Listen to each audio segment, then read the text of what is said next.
Boa tarde. Gostaria de cumprimentar a esse egrégio tribunal, na pessoa do seu presidente, e agradecer ao convite para fazer parte desse seminário.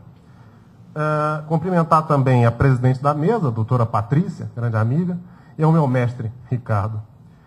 Ao ser convidado para participar desse congresso, eu percebi que seria uma boa oportunidade para abordar um tema a respeito do qual eu já estudo há mais ou menos uns 20 anos, que é a questão da correta fundamentação das decisões judiciais. Por que eu estou estudando isso há tanto tempo? Em 1900, e é bom nem comentar, quando eu era estudante de Direito, eu percebi que vários dos meus professores tinham opiniões diferentes, às vezes contraditórias, a respeito do mesmo tema. Qual o critério, então, para a gente estabelecer qual dessas opiniões era correta? Caminhando na minha vida, fui advogar, fui trabalhar no escritório de advocacia e descobri que a jurisprudência também tinha opiniões contraditórias a respeito do mesmo tema. Perguntando ao dono do escritório, que era um velho advogado criminalista, ele me disse assim: olha, meu jovem, você tem que entender o seguinte, a opinião correta é do seu cliente. Então, 13 tiros de 9 milímetros pelas costas, se o seu cliente for quem deu os tiros, é auto de resistência. Não me convenceu. Não gostei dessa resposta. Mais adiante, comecei a dar aulas num curso preparatório para a magistratura estadual do Rio de Janeiro. E lá nós tínhamos um desembargador que era famoso por, na prova oral, fazer perguntas só a respeito de direito funerário. Era uma figura. O cara passava por todas as provas, quando chegava na prova oral, o doutor desembargador perguntava qual a natureza jurídica do cadáver. Se o candidato tivesse savoir-faire suficiente, ele saía com a resposta: ora, cadáver é uma coisa.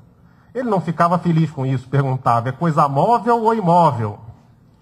Se o sujeito conseguisse também se sair dessa e dissesse: não, olha, é uma coisa móvel que será imobilizada. Ele perguntava ainda: é possível a desapropriação? Você imagina você numa prova oral para a magistratura, passou por todas as etapas e encontra uma pedreira dessa. Ainda não satisfeito, ele perguntava: posso desapropriar? Se você dissesse que não, coisa fora do comércio, não pode ser desapropriada, ele vinha com a derradeira que não tinha resposta. Qual a natureza jurídica do jazigo perpétuo? Gente, tem 17 teorias diferentes a respeito da natureza jurídica do jazigo perpétuo. É o mesmo problema com o nascituro, por exemplo. Nós temos 20 e tantas teorias diferentes a respeito do nascituro, da natureza jurídica da figura do nascituro no direito brasileiro.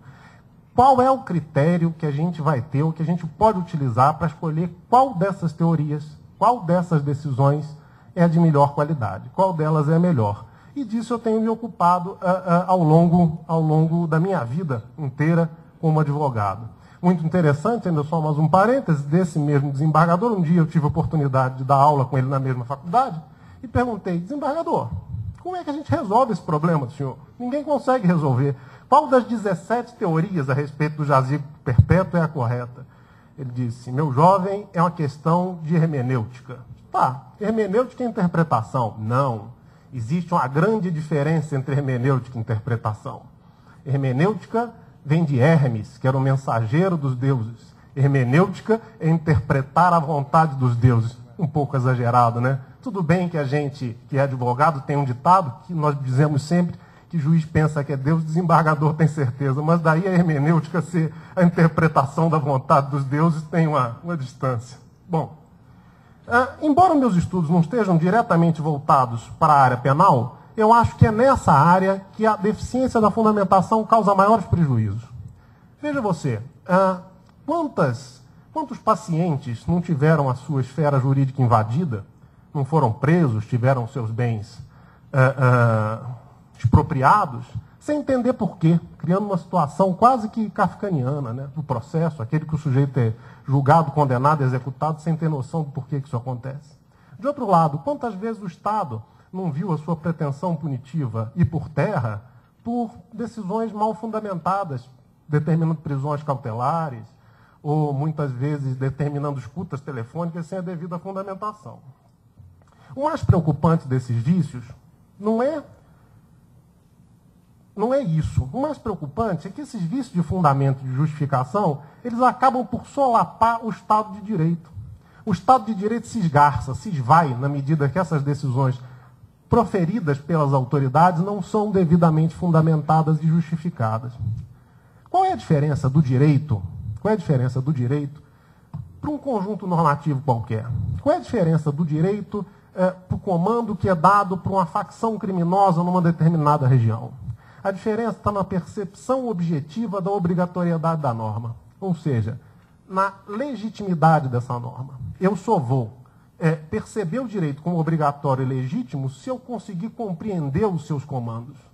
Se as sentenças não forem devidamente fundamentadas, de forma lógica, coerente, esses comandos são incompreensíveis. E sendo incompreensíveis, você vai chegar num ponto de degradação, culminando eventualmente até com a desobediência civil, com descrédito nas autoridades.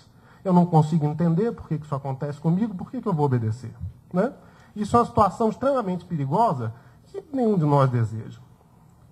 Por fim, vale ressaltar, citando o ministro Marco Aurélio, que o chicote sempre muda de mão, né? Então, muitas vezes, aquele que profere uma sentença, uma decisão sem a devida fundamentação, acaba por ser vítima de uma outra decisão sem a devida fundamentação. Quais são as queixas que a gente mais ouve hoje das associações de magistrados a respeito da atuação do CNJ na mídia? Que as decisões proferidas pelo CNJ não são devidamente justificadas, não são devidamente fundamentadas. Então a gente precisa tentar arranjar um critério para poder estabelecer como essas decisões devem ser fundamentadas, né? Como isso deve ser fundamentado. Eu acredito que essa fundamentação tem que se dar de forma estritamente lógica. A gente tem que criar um padrão lógico aonde eu consiga deduzir a consequência dessas decisões. Veja, a gente precisa distinguir o contexto da decisão do contexto da justificação. Como é que funciona o conhecimento científico? Eu tenho uma ideia lá brilhante. O Einstein teve uma ideia brilhante. Como é que ele chegou nessa ideia? Não interessa. Interessa como ele conseguiu provar, fazer a prova de que essa ideia era pertinente. Como é que ele conseguiu fazer a prova de que essa ideia não encerrava em si nenhum erro empírico e nenhuma contradição lógica. A mesma coisa acontece com o julgado.